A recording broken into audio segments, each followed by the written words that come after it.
வணக்கம். நம்ம மனுஷங்களை யாரையாவது பிடிக்காதவங்கள திட்டணும்னா நாயே மிருகமே அப்படின்னு சொல்லி நம்ம திட்டுருவோம்.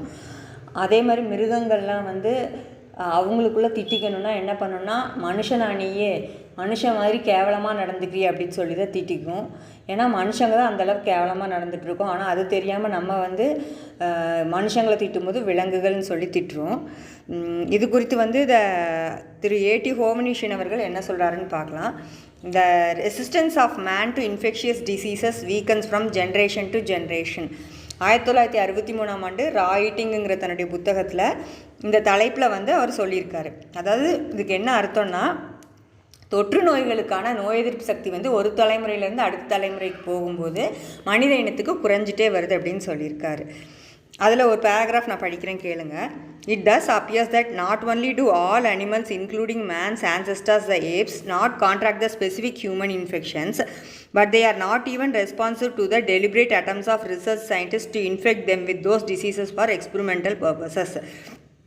அதாவது மனுஷனுக்கு நோயை ஏற்படுத்தக்கூடிய நுண்ணுயிரிகள், பாக்டீரியா, வைரஸ் இதெல்லாம் விலங்குகளுக்கோ இல்லை நம்மளுடைய முன்னோர்களான குரங்குகளுக்கோ ஏற்படுறது கிடையாது.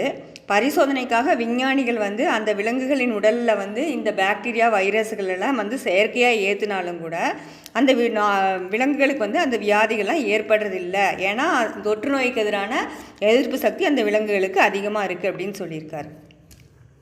In contrast, there exist bacteria that are particular to animals and birds but do not affect them normally even though they are present in their organs all the time. இதுக்கு முரண்பாடாக விலங்குகள் மற்றும் பறவைகள் உடலில் இந்த பாக்டீரியா போன்ற நுண்ணுயிரிகள்லாம் இருக்குது. ஆனால் அந்த விலங்குகள் அதோட உறுப்பில் எல்லா நேரமும் அது இருந்தாலும் பாதிப்படைகிறதில்ல அதனாலன்னு சொல்லியிருக்காரு. On being transmitted to man, however, those very bacteria infect him in the most terrible and disastrous manner. அதாவது ஆனால் அந்த விலங்குகளை பாதிக்காத அந்த நுண்ணுயிரிகள் அந்த விலங்குகள் கிட்ட இருந்த அந்த நுண்ணுயிரிகள் மனுஷனுக்கு வரும்போது மனிதனை மிகவும் பயங்கரமான விளைவுகளுடன் பாதிக்குது அப்படின்னு சொல்லியிருக்காரு. You must add to this the fact that animals are immune from all chronic diseases. இது கூட விலங்குகளுக்கு எந்த நாட்பட்ட வியாதிகள், அதாவது மனுஷனுக்கே இருக்கிற தனித்துவமான வியாதிகளாகிய டிப்ரெஷன், மனச்சோர்வு, சர்க்கரை வியாதி, சுகர், புற்றுநோய், கேன்சர் இந்த மாதிரி வியாதிகள்லாம் விலங்குகளுக்கு வர்றதில்லைன்னு சொல்லியிருக்காரு. அதாவது விலங்குகள்கிட்ட இருந்து நுண்ணுயிரிகள் மனுஷனுக்கு வரும்போது மனுஷனை பாதிக்குது. ஆனால் மனுஷன்கிட்ட இருந்து நுண்ணுயிரிகள் விலங்குகளுக்கு போகும்போது விலங்குகளை பாதிக்கிறதில்ல. அப்போ இதிலருந்தே தெரிஞ்சுக்கலாம் யார் பலமுடையவர்கள் அப்படின்னு சொல்லிட்டு. இதுக்கு என்ன அடிப்படை வித்தியாசம் அப்படின்னு நம்ம யோசித்தோன்னா, மனுஷன் மட்டும்தான் உணவை சமைத்து உண்கிறான், உணவை அழித்து சிதைத்து உண்கிறான்.